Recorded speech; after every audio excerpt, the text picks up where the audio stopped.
Good afternoon to all of you. This session, this part of my session where I would be talking is going to focus on areas where we believe things are going to happen in the realm of TCM. I have been a practitioner of TCM fairly seriously in my career, and we have tried to employ a very large number of tools, not just restricting it to what one would call as TCM tools, but also much wider.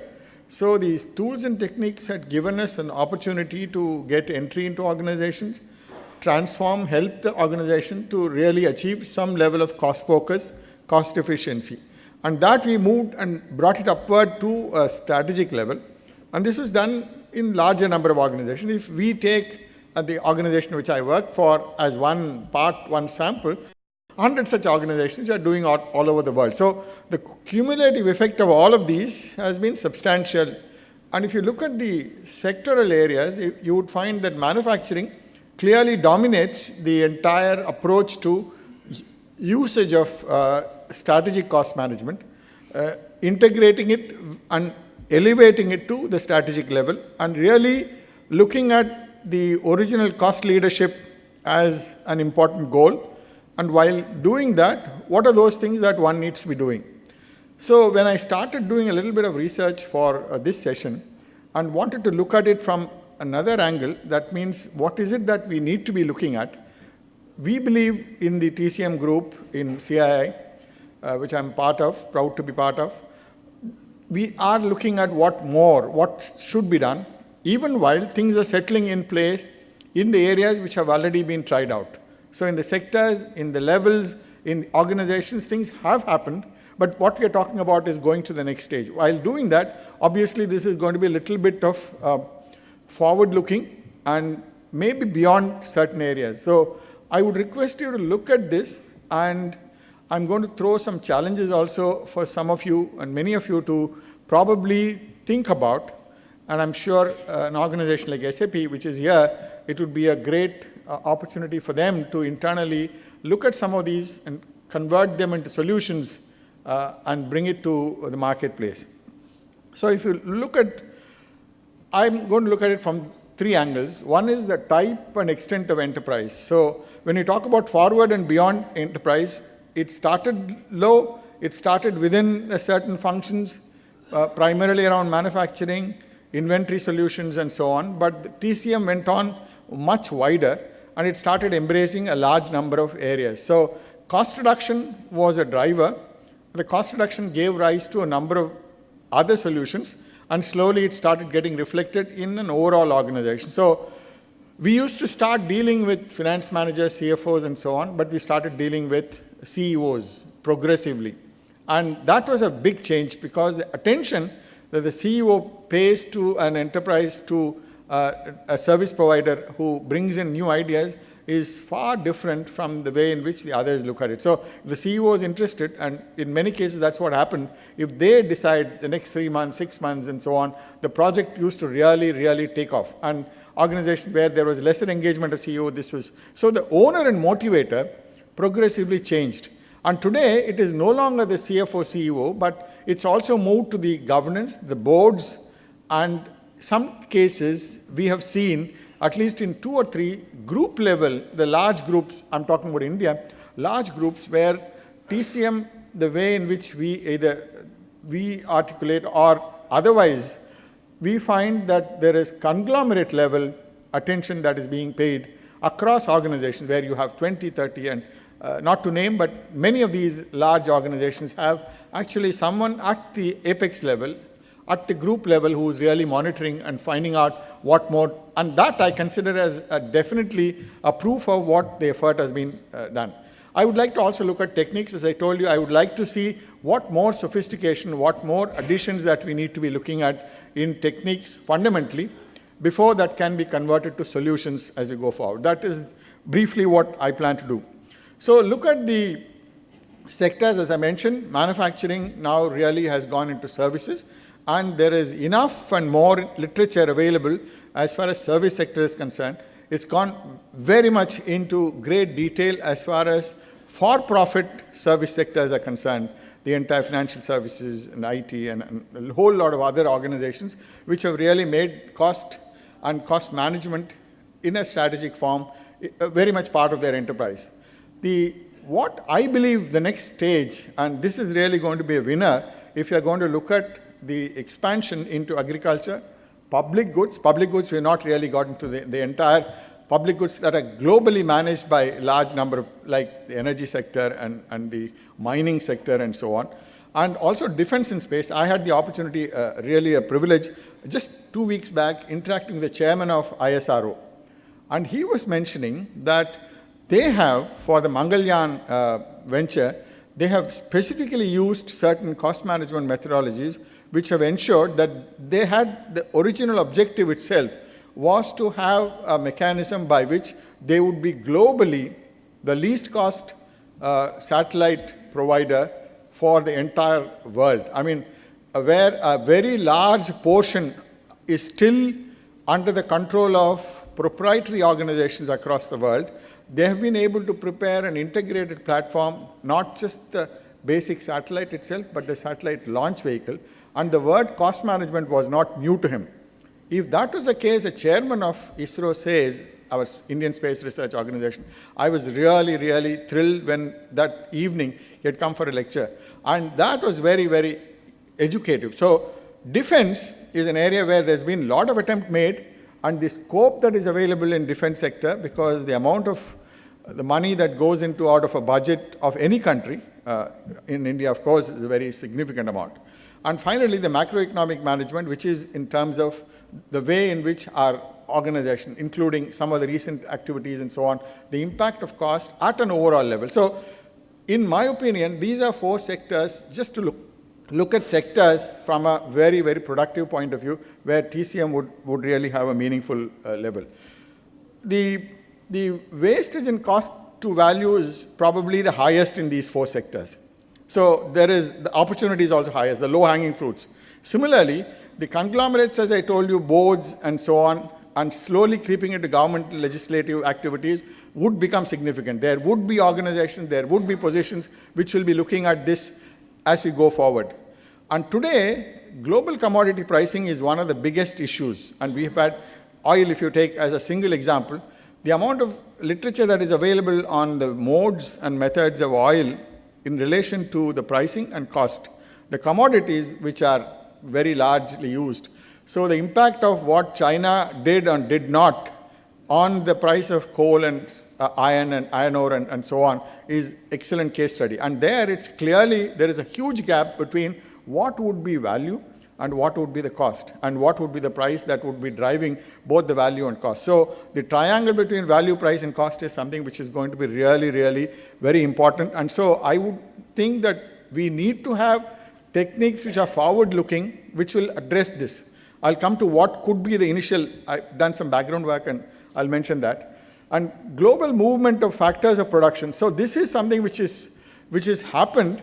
It's happened in a very, very different way. If you look at labor migration and labor movement has been a factor, and that's a significant cost of production. But if you look at a global area, you still haven't really been able to crack the problem of managing costs other than a direct resource that is labor and to some extent material. So the rest of the areas which require a lot of attention are still.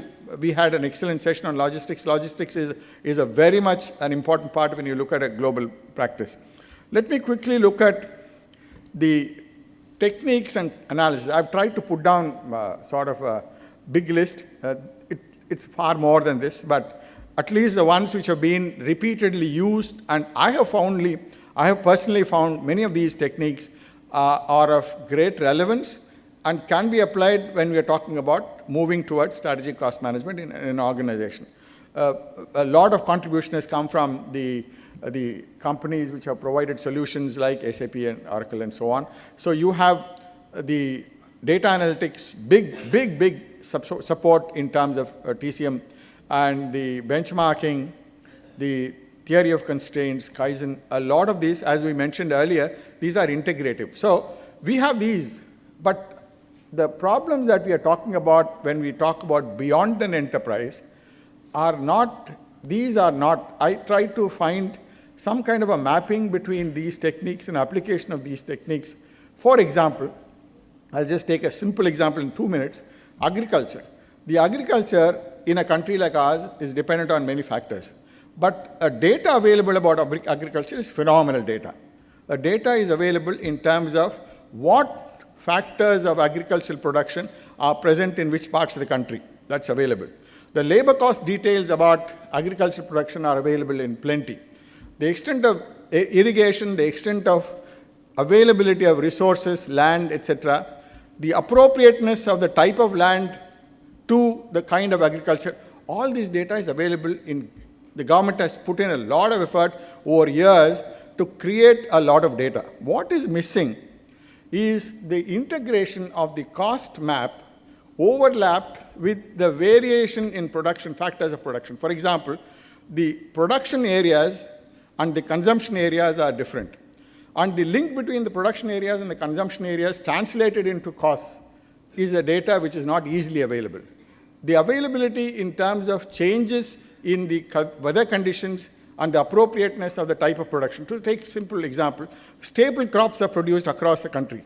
Staple crops, I'll just take two examples, rice and wheat. Rice and wheat are produced across the country. But if you take all other, which I would classify them as cash crops, the entire dals and vegetables and horticulture products and so on, they are not produced dependent on the demand. They are not produced based on the pricing. They are not produced based on demand, costs. What happens is there is a trend that is driven by factors like market related to the previous period, which is driving production. So the production is always lagging, and that's one of the reasons why agriculture is in very deep trouble. Whereas the demand, I hope they will be able to tell us about some predictive modeling. Demand is a predictive model which is really clearly available because we have the population data is there, the demand demographic data in terms of the type of different crops and different vegetables that are required is available. Once you have this, this is one level of data on which you have to superimpose the entire cost structure of different methods of production and different locations and the yields. So if you take a multivariate regression, if you had to bring in a technique which will be driven by total cost management, it is possible to actually have a cost strategy for agriculture for even a complex country like India. For smaller countries, probably it will be easier. But this is, we are talking about a couple of percentage points at least in GDP movement. You're talking about easily a jump because the amount of costs that you will be saving and the amount of costs that you will be redistributing just by rearranging the areas of production, the costs of production, and the movement of consumption to various places, you will find that we are far more. This is where the total cost management philosophy comes in very effectively. If you take the total cost management of such a combination of information, and if you are able to predict it, it would be possible, given the depth of the agricultural guidance people available in the country. The government has deployed very large number of people across the entire substructure of the organization, right down to block level you have people. They would be able to drive this information so that the choice of the crop, the duration of the crop, and the type of crop, and the cost at which that should be produced will be visible. Once the costs are very clearly determined, it would be possible for us to drive the pricing because of that. So today you have commodity pricing, and invariably we listen to the fact that the agricultural producer is not a favored person. He invariably seems to be losing. Whether it is small or big, size of the holding is an important cost factor, and size of the holding also can be integrated into this. The level of automation and the level of labor usage is a very, very important factor. Data is available about that. But if you can integrate all of these factors, and that is where a good agricultural strategy would take place. And the same logic, if you do that, there is work done on this. But today, I was not able to get hold of a model which is able to take all of this like you would do in a life cycle costing. It's a combination of some amount of life cycle costing. It's also a certain amount of variation in terms of the preferred factor of production and the cost variation and the level at which the demand supply varies. If you had to take all of these and try to build a model, which is not probably easy, that's a challenge that we would have to look at. The same rule will be applicable to practically all the globally produced and distributed commodities like oil and gas, all the minerals, and that is where I think that TCM the way we have been able to look at it from an enterprise view, and the enterprise view which has really given us the motivation and the ability to really see value of using TCM, would probably spread to this. The governments would have to be convinced. And what better than CII to look at this and how best that this can be driven as an area. So quickly look at some of the areas that we'll really need. We'll need a high-level risk cost analysis. We will need very detailed levels of cost, capital costs at macro and micro level, all kinds of capital costs, including land. Each type of capital and the value add evaluation at macro level and global resources management. You need to be able to get a matrix of factors of production and relative cost per value for unit volume variance. This is going to be absolutely typical TCM. So you would have different segmentation.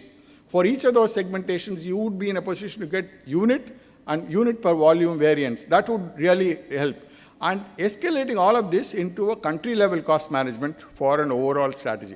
And this is, obviously, please do not dismiss this as some little prattle of someone who is talking very high. It is something which can be applied. And if you take agriculture as a one big segment, and I'm sure the government, given this government or any government, given the will, can try to do this, because the depth of information, that is what I checked.